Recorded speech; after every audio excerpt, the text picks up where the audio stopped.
Bienvenidos a La Toga, un espacio de diálogo con juristas del capítulo occidente del Ilustre Nacional Colegio de Abogados de México.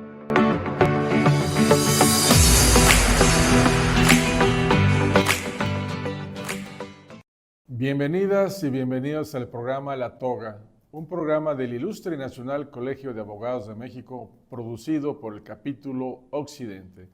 Hoy tenemos el privilegio de recibir al doctor Albertico Guinto, coordinador general de las comisiones de Derecho Penal del Ilustre Nacional Colegio de Abogados de México. Albertico, qué gusto tenerte en Guadalajara, bienvenido al Alberto, occidente. Muchísimas gracias, siempre con un gusto y un placer de estar en Guadalajara, una ciudad que quiero muchísimo y bueno, pues espero estar el mayor tiempo posible por acá con ustedes y gracias por invitarme a este programa La Toga, un programa tan interesante con mucha comunidad jurídica, atento siempre a este programa y bueno, pues con los temas de moda que están, que encantado de platicarlo. Muchas gracias y hemos tenido la oportunidad de recibirte en distintas ocasiones en los desayunos técnicos mensuales que presenta el capítulo en nuestra sede que empleamos para esos fines, una sede muy digna. Y también te recibió la comunidad de Colima recientemente con ocasión de una invitación de la Casa de la Cultura Jurídica también para hablar de estos temas que dominas y que disfrutas del derecho penal económico, y de eso hablaremos, aprovecharemos tu visita para hablar del tema.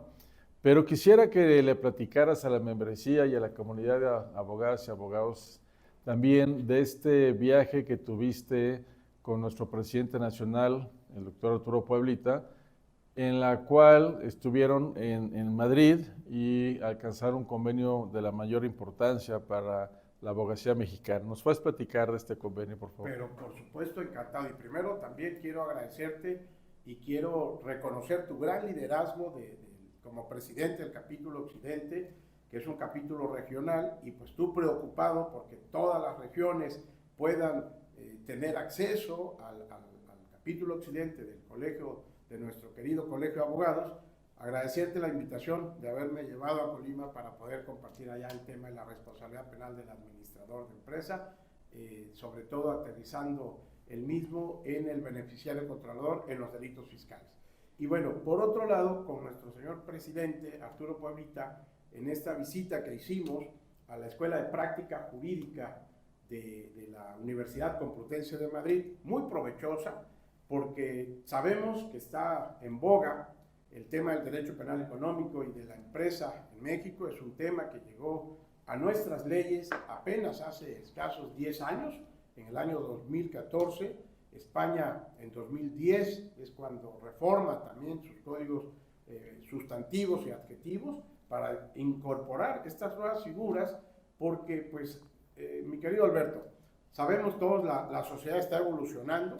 Ahora vivimos en una globalización en diversos factores, una globalización económica, financiera, tecnológica y por supuesto estamos viviendo en una globalización jurídica. Entonces tenemos que estar acorde a estos cambios jurídicos de sistemas jurídicos en el mundo que están globalizándose para seguir siendo competentes como país y por supuesto como juristas en el campo del ejercicio de la profesión desde cualquier ángulo, como abogado, como asesor, como ministerio público, juez, magistrado, que desempeñemos cualquier cargo en este ejercicio profesional en materia penal. Entonces, con la Complutense de Madrid se llegó al acuerdo de poder traer a México un diplomado en Derecho Penal Económico y de la Empresa. Ya en enero regresamos con el señor presidente para efectos de ya detallar los temas. Estamos enviando la propuesta para que ellos también nos puedan hacer otra propuesta y hacemos una integral. La mayoría de los profesores van a ser españoles. ¿Por qué llegamos a ese acuerdo de que la mayoría sean españoles? Porque traen más experiencias que nosotros en este tema. Entonces la idea es traer gente realmente con una gran capacidad jurídica en temas de derecho penal económico y de la empresa, que puedan compartirnos sus experiencias, que nos puedan compartir todo lo que han vivido en el ejercicio profesional, cómo realmente, como lo hemos hecho siempre, cómo la dogmática penal ha cambiado, ha tenido un giro de aplicación totalmente distinta, que pues de repente fue un choque intelectual jurídico penal que sufrimos todos porque tenemos varios principios en la dogmática clásica. Uno de los principios es este de societas delinquere non potest. Las personas jurídicas no pueden delinquir. Y entonces de repente nos dicen, oiga, pues a partir de ahora viene una reforma donde se le va a imputar una responsabilidad penal a un ente ficticio, a una persona moral, a una empresa. Y es donde todos empezamos con ese choque intelectual, pero ¿cómo es posible si la dogmática clásica desde que nace dice que el derecho penal está creado para personas físicas, no para entes ficticios, no para empresas? Y pues es ahí donde viene esta revolución jurídica, dogmática, penal, que nos va llevando precisamente a cambiar ese raciocinio, esa capacidad de razonar y adaptarnos ahora cómo poder imputarle a esta persona jurídica, a este ente ficticio, una responsabilidad penal a través de un hecho de transferencia, pero además cómo le podemos imputar el delito, además, al administrador de empresa, a los representantes de la empresa o incluso al administrador de hecho. Es un poco un tema mucho más complejo. Y este cambio de paradigma ya ha calado en España, por lo que te escucho. En España ya hay una reforma, el artículo 31 del Código Penal español ya está establecido, ya se lleva una cantidad de asuntos en este tema, en este cambio de paradigma, y ya es un hecho. O sea, no y en ese diplomado para la abogacía mexicana se va a abordar la experiencia española. Totalmente toda la experiencia española, porque además toda la reforma que llega a México a partir, te digo, hace 10 años, pues está basada en toda la experiencia española. O sea, no se copió literal los tipos penales, pero sí tiene mucho que ver. Incluso en el Código Penal de la Ciudad de México, el artículo 27, ese sí es exactamente, de manera literal, el artículo 31 del Código Penal español. Tal cual. Tal cual. Oye, y ese convenio también da la pauta para que abogadas y abogados mexicanos se preparen en la escuela judicial y puedan obtener el grado. ¿Es así? A ver, ¿entendí bien? Nuestro querido presidente Arturo Pueblita y tu liderazgo y conjuntamente pues siempre están buscando qué más podemos compartirle a la abogacía mexicana. Entonces, en ese convenio se llega al acuerdo de que a través de la Complutense y el Ilustre Colegio de Abogados de Madrid, que tiene una escuela jurídica, los abogados mexicanos podamos hacer un examen aprobando nada más determinadas materias y homologar nuestro título en España. Ah, vaya. Entonces tendremos la oportunidad de poder, por supuesto, litigar o llevar el ejercicio profesional en España a través de esa homologación de nuestro título, una vez que aprobemos las materias que debemos analizar, estudiar y aprobarlas, por supuesto. Pero es un gran paso. Un gran paso, una gran noticia. Para toda la abogacía mexicana. No iremos a pedir perdón, iremos a aprender. Iremos a aprender y a compartir el ejercicio profesional, por supuesto. Que aprender y que aprendan ambas partes de las mutuas México, experiencias. Por supuesto, de los criterios de México, de los puntos de vista de México. Entonces va a ser un intercambio jurídico, cultural, que nos va a nutrir a los dos países, por supuesto. Un tema que te apasiona y que ha sido un referente en las distintas conferencias que has impartido es el de la responsabilidad penal, precisamente la responsabilidad penal de la empresa, en ese cambio de paradigma que comentabas hace un momento, ¿no? Sí, por supuesto. A ver, es ahí donde llega en nuestro país, en el año 2014, a través del Código Nacional de Procedimientos Penales, es donde se introduce este tema de la responsabilidad penal de las personas jurídicas. Y está en el artículo 421, que refiere que también serán responsables penalmente las personas jurídicas cuando se cometan delitos en su nombre, por su cuenta, en su beneficio o a través de los medios que ellas proporcionen cuando exista inobservancia en el debido control. Ahí está el tema específicamente de la responsabilidad penal de las personas jurídicas. Después viene inmediatamente la responsabilidad en que puedan incurrir sus representantes, el administrador de hecho o el administrador de derecho de la empresa. Y algo muy importante aquí, mi querido Alberto, el punto es que el derecho penal económico cambia el foco de atención y ya no busca al sujeto que ejecuta necesariamente la conducta delictiva en este tema de la empresa. Es ahí el cambio de la dogmática penal. Entonces, ahora el derecho penal económico tiene como foco al que controla la empresa. ¿Quién es el responsable del debido control de la empresa? Y es ahí donde cabe la figura del administrador. Por ello, repito, cambia ese foco del sujeto ejecutor. Y el administrador de derecho y de hecho. Y de hecho, el sujeto ejecutor no me interesa el sujeto que tiene el control de la empresa. Y ese es o el administrador, o el consejo de administración, o el presidente del consejo de administración. Ahí lo que hace la dogmática es colocarlo en la figura de garante del debido control y debido funcionamiento de la empresa en razón con su objeto social.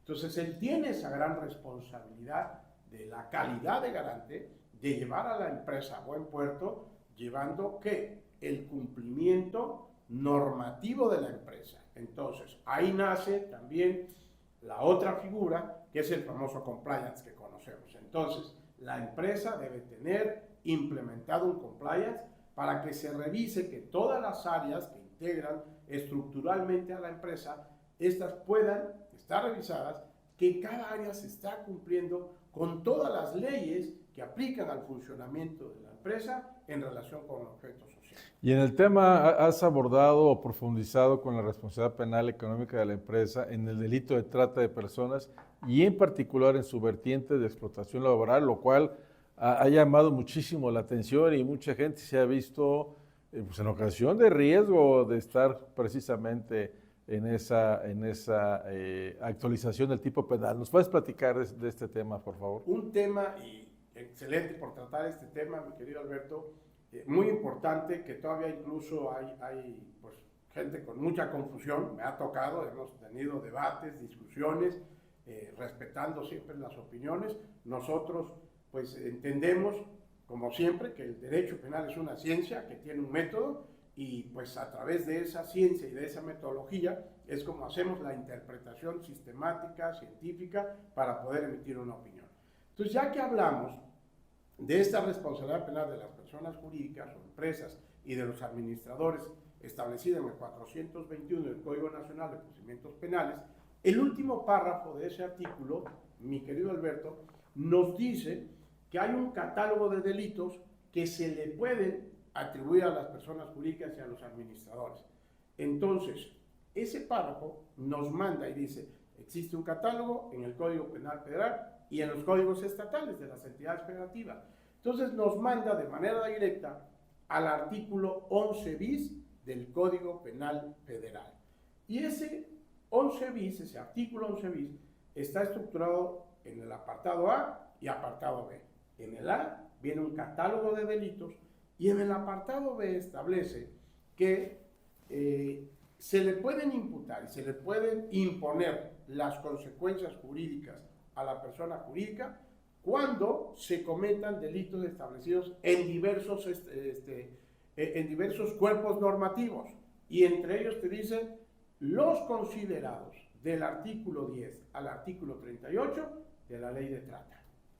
Y entonces, cuando tú revisas la Ley de Trata, te das cuenta que el artículo 10 tiene dos tipos de clasificación del delito de trata. El tipo básico, que te habla de que el que traslade, enganche, etcétera, realice ese tipo de conductas. Pero después te dice, además, también será considerado el delito de trata lo siguiente, y en la fracción tercera te dice lo establecido en el artículo 21 de esta ley.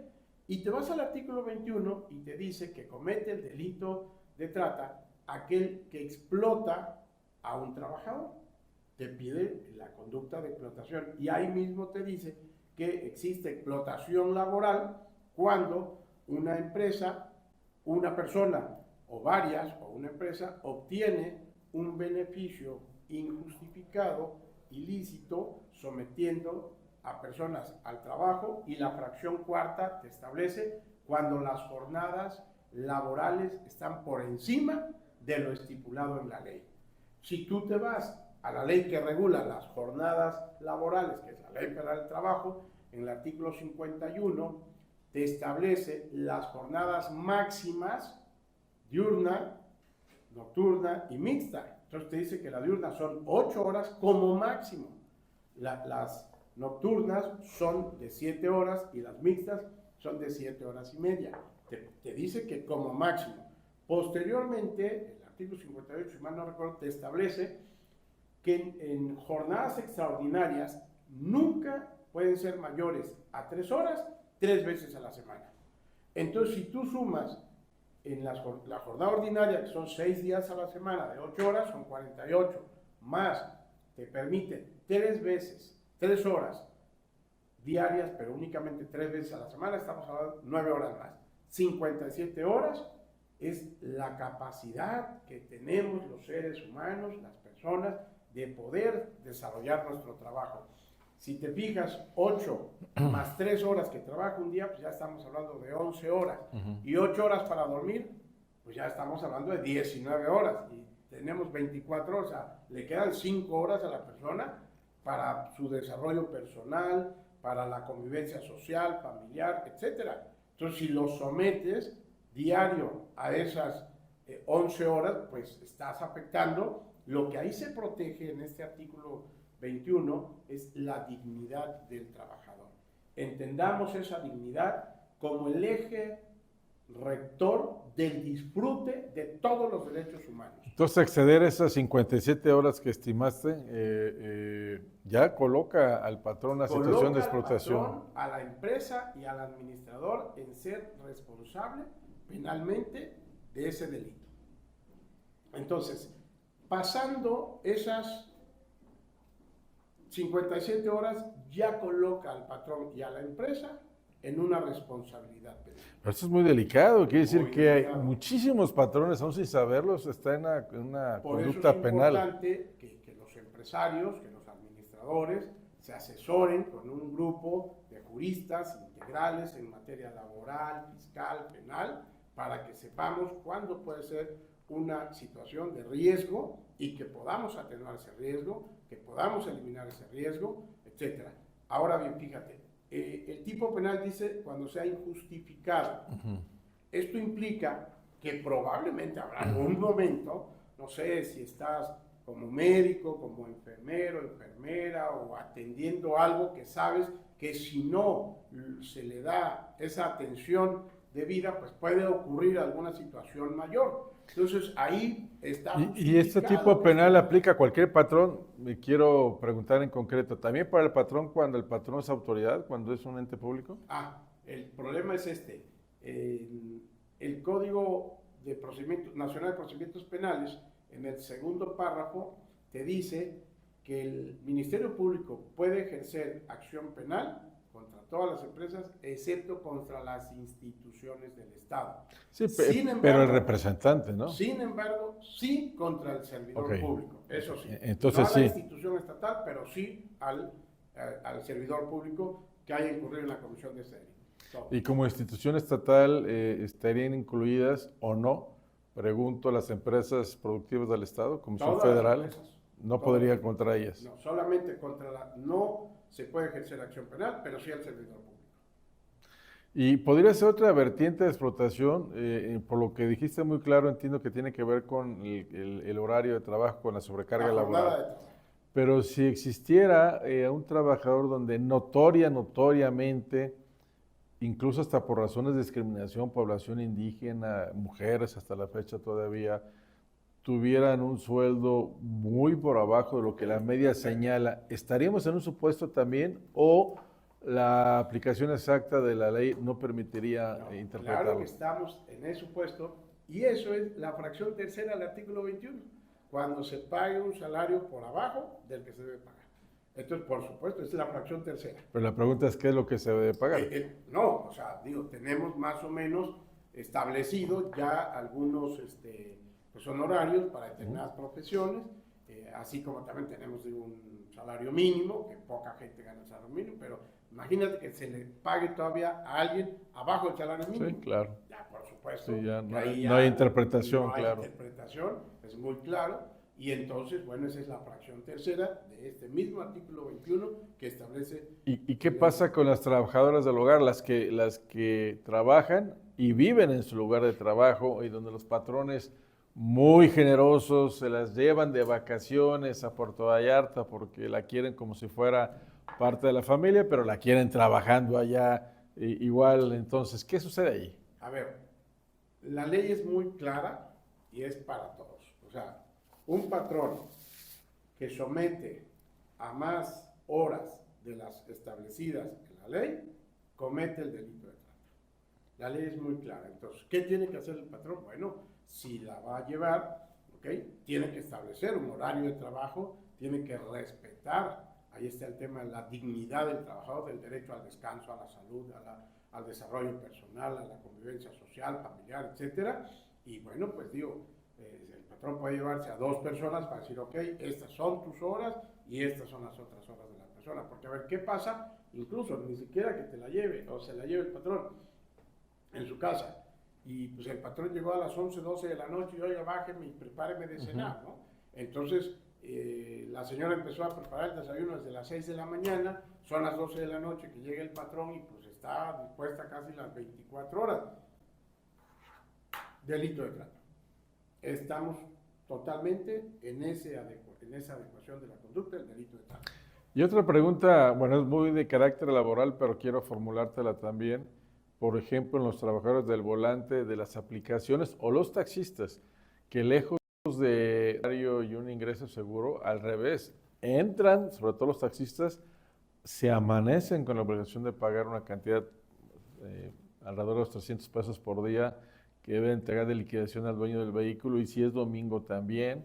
Entonces, ahí digo que es de carácter laboral porque habría que distinguir, definir si hay una relación de trabajo. Yo creo que hay una relación de trabajo, yo creo que hay un injusto en cuanto a las faltas de prestaciones para los trabajadores del volante, pero te quiero preguntar, ¿estaría en un supuesto de esa naturaleza? Todo aquello que rebase la jornada laboral establecida en la Ley Federal del Trabajo, como te dije, 8 horas diurnas, 7 horas nocturnas y mixtas 7:30 y máximo 3 horas, 3 días a la semana, todo aquello que nos rebase y no exista una justificación, digo, como un médico que dice, ok, yo sé que aquí acabó mi horario, incluso mis 3 horas extras, pero estoy en una cirugía, claro, o enfermo, bueno, está justificado el por qué se quedó más tiempo, ¿no? Más horas. Pero si no hay una justificación así, entonces sí hay una responsabilidad. ¿Y el sector patronal ya entiende de esta reforma, ya lo tiene presente o cree que, o cómo lo ha recibido? Está todavía en alguna confusión. Porque Y pregunto porque incluso está la iniciativa de reducir a 40 horas la jornada, entonces aún más se va a manifestar esta conducta. Tenemos, digo, el sector patronal está pues preocupado, y máxime si se reducen estas 48 a 40 horas, porque pues la mano de obra está escasa, no hay, entonces muchas veces, oye, pues vamos a hacer el doblete de horario, etcétera, no llegó, no consigo y termina, no siempre son justificables esos excesos de jornadas laborales.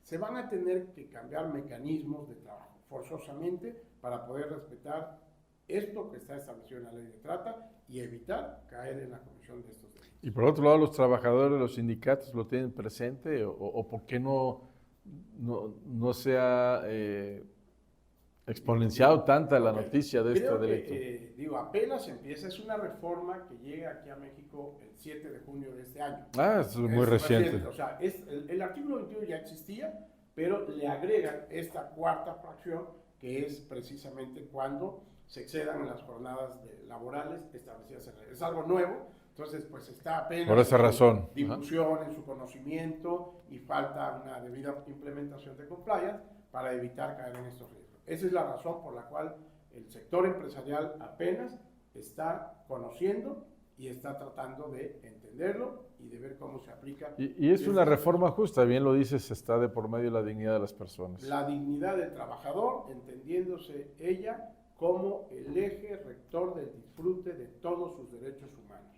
Uno de los factores a nivel internacional de las causas de muerte es el estrés laboral. Y ese estrés laboral es por el exceso, muchas veces, de las jornadas establecidas en la ley. Y entonces viene, repito, esta globalización jurídica, que hoy en el mundo la gente se está muriendo también por estrés laboral, pues vamos a cuidar para evitar que sigan pasando este tipo de casos. Entonces, cuando viene esta normatividad de regular las jornadas laborales, pero ya a través del derecho penal.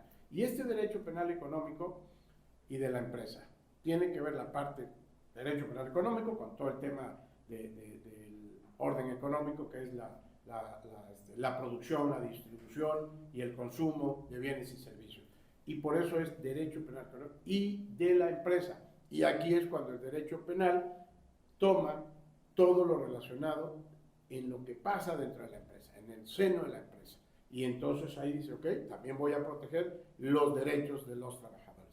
Derecho a la seguridad social, derecho a una jornada de trabajo digna, etcétera, etcétera. Doctor Albertico Guinto, de Guerrero para el mundo. Tú fuiste procurador de justicia en el estado de Guerrero, viviste, trabajaste con el sistema procesal inquisitivo y ahora vives y dominas y es tu práctica profesional el derecho penal y en particular el derecho procesal penal con el nuevo sistema de justicia adversarial. ¿Cuál es tu opinión y tu experiencia de este cambio y de los resultados que nos da este nuevo sistema? A ver, para mí, este cambio de sistema jurídico penal, fabuloso, creo que es lo mejor que le ha pasado a nuestro país y es algo que nos permite estar en la globalización jurídica, lo comentamos, porque es un tema que está en todo el mundo. Entonces, Canadá, Estados Unidos, hasta Argentina, que a Argentina le ha costado un poquito, pero ahí va avanzando en varios estados o departamentos la implementación de ese sistema. Entonces es el mismo en Colombia. Tengo la oportunidad también de impartir clases en la Universidad de Salamanca, España, que hay un curso superior en Derecho en Técnicas de Litigación para toda Latinoamérica. Y bueno, pues tenemos abogados argentinos, peruanos, alumnos colombianos de toda Latinoamérica. Consecuentemente, pues ahí nos damos cuenta de esa globalización jurídica. Entonces, este sistema procesal penal, excelente, trae aparejado una nueva forma también de recabar los datos de prueba, estos actos de investigación para recabar datos de prueba y poder construir una prueba indiciaria que tiene dos elementos, el indicio y la inferencia lógica de estos indicios, que requieren de que cada indicio te acredite un hecho, una pluralidad de indicios que estén interrelacionados, que sean concomitantes al hecho, y posteriormente tenemos que aplicar esta inferencia lógica a través de los principios de la lógica. El artículo 402 del Código Nacional de Procedimientos Penales establece que el juzgador tiene la libertad de valorar la prueba de manera libre y lógica, y hay que aplicar exactamente estos principios. Ya esta idea de la prueba tasada pues está muy superada, ¿no? No, ya superada totalmente. Entonces son tres presupuestos para valoración: los principios de la lógica, identidad, no contradicción, tercero excluso y razón suficiente; la cientificidad, cuando se requiere el conocimiento científico, alguna área en específica o técnica; y las máximas de la experiencia. Adiós la prueba tasada, razonamiento probatorio totalmente.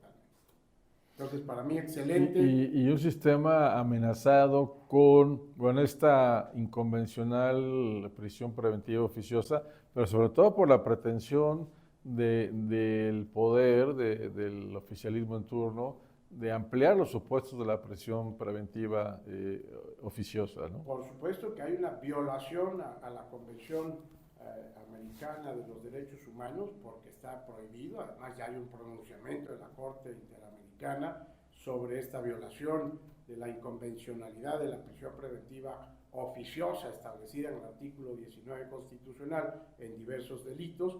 Y bueno, pues digo, los juzgadores tienen que hacer ese ejercicio de racionalidad, de ver, nosotros estamos sometidos, firmamos una convención, porque eso nos permite como país también pues, estar en ese entorno Banco Interamericano de Desarrollo, Fondo Monetario Internacional. Entonces, si estamos en esa globalización de mercado, globalización económica, globalización tecnológica, pues estamos en esa globalización jurídica y tenemos que respetar. Y pacta sunt servanda, sí. Totalmente. Tenemos que cumplir lo pactado. Y tenemos que cumplir para seguir estando en la competencia internacional y en esa globalización. Y hablas de la Comisión Americana sobre Derechos Humanos. Tuvimos la oportunidad de coincidir en la apertura del año judicial en la Corte Interamericana en el año 2023.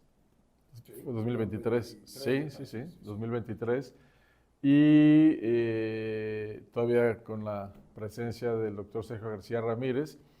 Y pudimos ser testigos, bueno, observar la audiencia, no testigos materiales, sino observar todo el desarrollo de una audiencia donde un juez peruano demandó al Estado peruano en la época del gobierno de Fujimori por ser separado injustamente de su cargo, y bueno, ahí reclamaba él una indemnización por ese supuesto. Ya no vimos esa parte siguiente del juicio. Estuvimos en la audiencia de apertura, que fue realmente una experiencia muy, muy memorable para nosotros. Pero toco el tema por lo que estamos pasando en esto que hemos considerado una terrible decisión de los poderes ejecutivos y legislativos, para no hablar del Estado mexicano y identificarlos como el Estado, sino a ellos en particular, que han y pretenden hacer efectiva una destrucción del Poder Judicial Federal, de la carrera judicial y del concurso de oposición. ¿Cuál es tu percepción al respecto en cuanto a esta reforma, sus alcances y bueno, todo lo que esto provoca, ¿no? Claro que sí. Oye, recuerdo muy bien esa audiencia en la Corte Interamericana de Derechos Humanos allá en San José de Costa Rica, que tuvimos a bien presenciar. Y bueno, pues el abogado que estaba defendiendo al juez por haber sido separado de su cargo, me pareció una excelente defensa. Como dices, pues el fallo lo emitían con posterior a la fecha que estuvimos, pero pues qué bueno que los jueces hacen valer su derecho, ¿no? De decir, oiga, yo llegué a ser juez no por una tómbola, no por una insaculación, yo llegué a ser juez porque tengo los conocimientos que exige el cargo. Hace rato dije algo muy importante, el derecho es una ciencia. En consecuencia, quien tiene que ser juez, quien tiene que ser operador del derecho penal, tiene que tener el conocimiento científico del derecho penal. Tiene que entender que el derecho penal tiene sus teorías en la parte general, su análisis dogmático en la parte especial, derecho penal clásico, derecho penal económico de la empresa, las reglas del proceso penal, las metodologías de cómo llevar las audiencias para efectos de poder llevar un debido proceso, que es un derecho humano establecido en el Pacto Internacional de los Derechos Civiles y Políticos, y el derecho penal de ejecución. 4 derechos, ese derecho penal clasificado en 4 partes, general, especial, procesal y ejecutivo. Entonces es un conocimiento científico que realmente deben de tener los juzgadores, todos los operadores, en este caso el tema de la reforma, los juzgadores, para que pueda haber una debida impartición de justicia.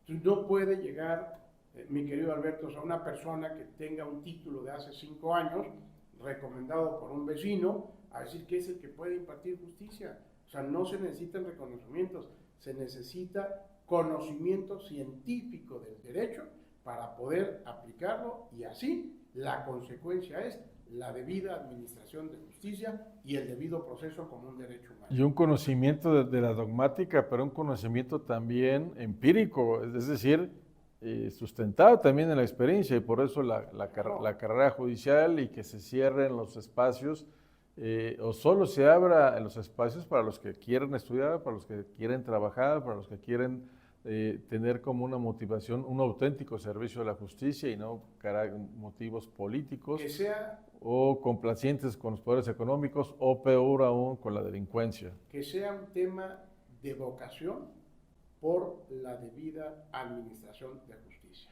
y que ese tema de vocación vaya acompañado del conocimiento científico del derecho en general, que tienes que tener un conocimiento integral del derecho, y de forma especializada en el derecho penal, en sus 4 vertientes, general, especial, procesal y ejecutivo. Y ahora sí, tendremos los mejores jueces de este país y no un tema de insaculación. Pues ha sido un verdadero placer platicar contigo, doctor Albertico Guinto, con nuestros amigos que siguen el programa La Toga del Ilustre Nacional Colegio de Abogados de México.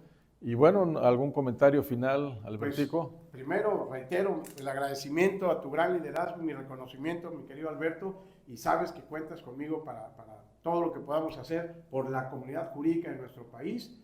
Y bueno, seguir a tus órdenes y seguiremos compartiendo los temas de mucha relevancia a nivel nacional y seguimos invitándolos, por supuesto, a que nos sigan en este canal del programa de La Toga. Muchas gracias, muy buenas tardes.